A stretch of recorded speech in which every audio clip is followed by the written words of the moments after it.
All of us know who Kronk and Yzma are, the duo that, in their attempt to kill Emperor Kuzco, accidentally turned him into a llama when the poison they planned to use got mixed up with another one of Yzma's many potions. This didn't stop them though.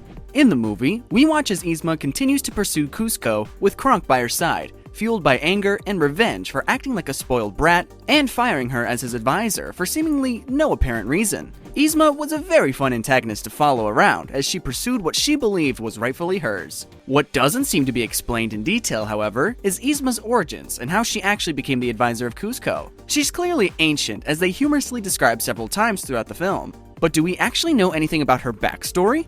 Turns out, we do. In fact, today's theory centers around the reality that Megara from Hercules and Yzma are actually the same person, just at different points in their life. This would also make Hercules a direct prequel to Emperor's New Groove, and explain how Meg and Yzma ended up becoming the advisor for Kuzco. And what's even crazier is where Kronk fits into all of this. Let's just say that there may be a legitimate reason as to why he can speak squirrel. But before we go any further, if you're a fan of all things Disney and Pixar, be sure to hit that like and subscribe button to ensure you don't miss any of our magical uploads.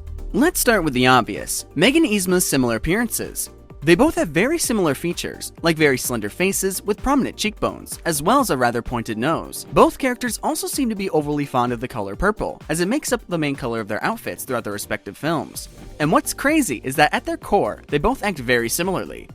Driven by greed and always being quick-witted, and never afraid to show a bit of attitude. The two films may have differed in terms of the art style they chose to use during the animation process, but other than that, the two share many lanky similarities.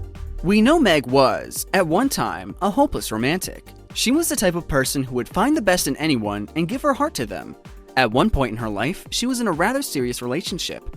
She thought he was the love of her life, until her boyfriend ended up losing his life.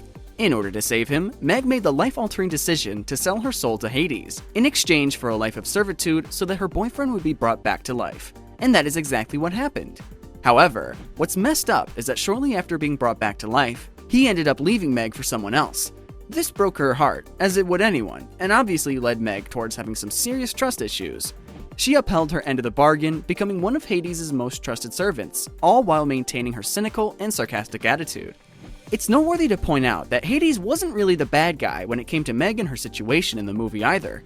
Not only did he do what he agreed to do, but he also showed some sympathy towards what she had gone through. He even claimed to be willing to drop some years off of her sentencing because of how much she had been helping him out. Clearly, the majority of his issues and rage were pointed towards Zeus. Meg just happened to be someone that he picked up along the way.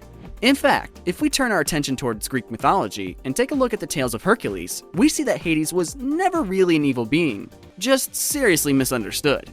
It wasn't until the Disney film came out that the myth began to become twisted. This, of course, was so that Disney would be able to maintain their pattern of family-friendly, linear storylines, when in reality, a lot of old folklore that they took from was far from straightforward and linear, especially the real story behind Hercules and Meg. In the original tale of Hercules, and all of Greek mythology, Zeus is a bit of a womanizer and was known to spread his love all around Greece.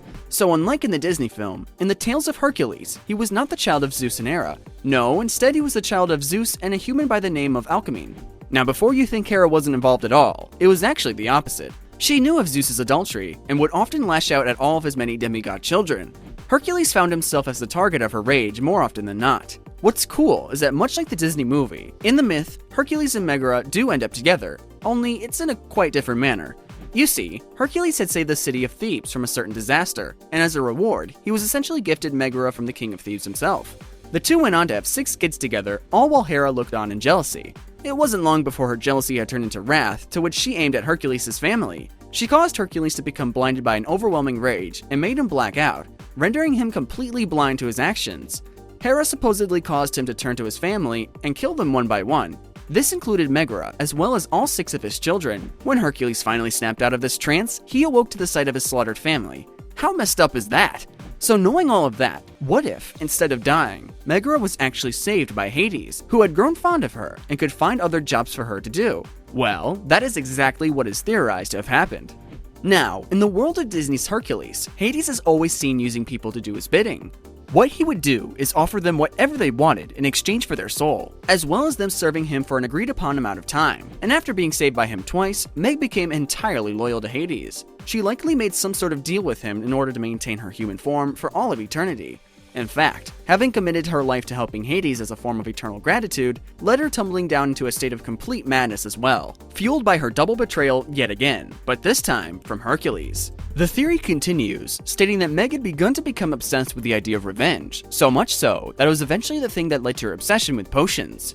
And like we said before, Hades had grown fond of Meg and wanted to help her just like she had helped him.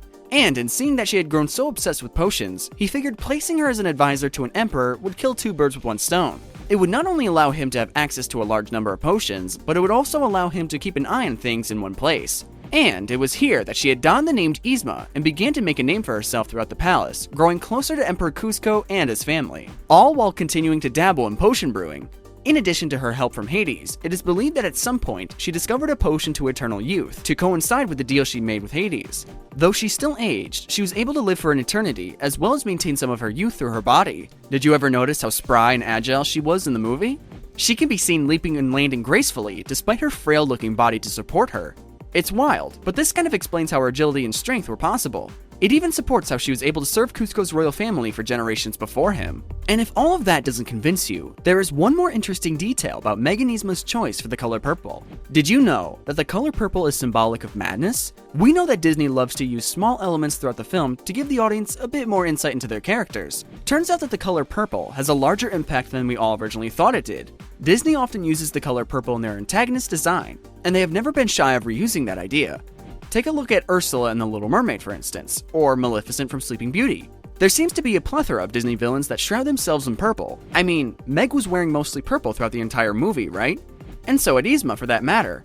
In fact, the only time we see shades of purple in The Emperor's New Groove is during the scenes that involve Yzma, whether it be her outfit, her secret lab, or the palace while she is briefly on the throne. There is purple and craziness everywhere she goes.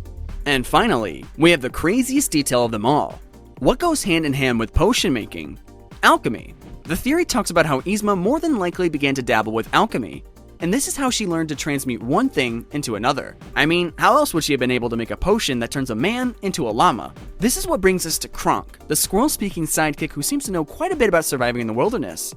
What if this was because, before he was a human, Kronk was just another one of Yzma's earlier test subjects, one that she happened to take a liking to? This would certainly explain why he's able to understand everything that a wild squirrel was telling him, even after attempting to teach the Boy Scouts how to speak squirrel. They can only pick up on the gestures that the squirrel is making. Kronk is the only one who can 100% tell what the animal is saying. Also, when asked about Kronk's age, Yzma has an interesting response. She says that she doesn't really know, which many believe means that she may have found Kronk as an animal of some random age and just decided to keep him around. All we know for sure is when Pacha and Kuzco arrive at Yzma's lair towards the end of the film, we see an abundance of potions. And I mean an abundance. Potions to change someone into virtually any animal they would want to be, but only one potion to turn them into a human. Maybe this is because she kept experimenting on Kronk and had to keep using them to bring him back into a human form. It's crazy to think that Meg grew up to become Yzma with the help of Hades, and that Kronk actually didn't start off as a human. Disney's movie connections, along with a little Greek mythology, can really get you places.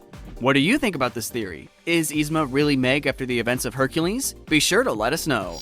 That's all, Disney fans. Let us know what you thought of this video in the comments, and like and subscribe for more magically packed videos.